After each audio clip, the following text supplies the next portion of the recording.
एक रात एक सुनसान सड़क पर हमने एक अजीब प्राणी देखा जिसे लोग भूत बंगला कहते थे।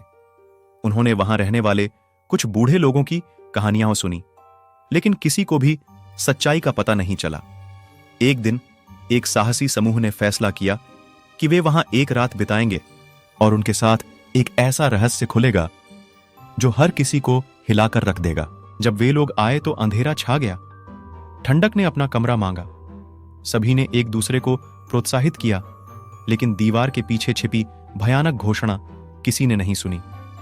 दरवाजे के थोड़ा करीब वो लोग हवेली में दाखिल हो गए हैं। हवेली के अंदर एक अजीब सा माहौल था, मानो खाना ही ना हो। सड़क के दोनों ओर सन्नाटा था, लेकिन एक कमरे ने विशेष रूप से ध्यान आकर्षित किया। वहां एक पुरानी किताब मिली जिसमें लिखा था कि हवेली में एक भूत है जो रहने के लिए किसी भी तरह की छाया चाहता है। एक क्षण बीतने पर एक आवाज सुनाई दी। आंसुओं से भरे चेहरों के साथ सभी ने एक दूसरे की ओर देखा। किसी ने उस कमरे का पता लगाने का निर्णय लिया। जैसे ही दरवाजा खुला, अचानक तेज रोशनी हुई। कुछ महिलाएं चिल्ला चिल्ला कर कह रही थीं, हमारी परछाई चोरी हो गई है, आप सब हमारी मदद करें। तनाव में सभी ने एक दूसरे की ओर देखा। तभी एक पुरानी तस्वीर के पीछे एक रहस्यमयी रहस्य का पता चला। उसमें लिखा था कि हवेली का मालिक एक बार ऐसी किताब लिख रहा था जिसमें उसने भूटान को छाया बनाने का रहस्य लिखा था। जो इस रहस्य को जान लेता है उसे ही इसका मालिक बना दिया जाता है। समूह को पता चलता है कि जो महिला उनसे मदद मांग रही है वह वही भूत है जिसकी छाया हवेली के मालिक ने अपने लिए इस्तेमाल की थी।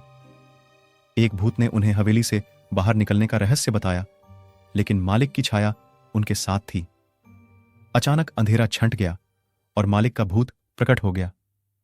उसने समूह को नष्ट करने के लिए भयानक तरीकों का इस्तेमाल किया, लेकिन उन्होंने साहस जुटाया और उसका सामना करने के लिए एकजुट हो गए। पुस्तक के रहस्यों का उपयोग करके वे मालिक के भूत को भगा देते हैं और हवेली को शांति मिलती है। सुबह हो गई है और वे शांति से चल रहे हैं, लेकिन उनके दिलों में एक रहस्य है।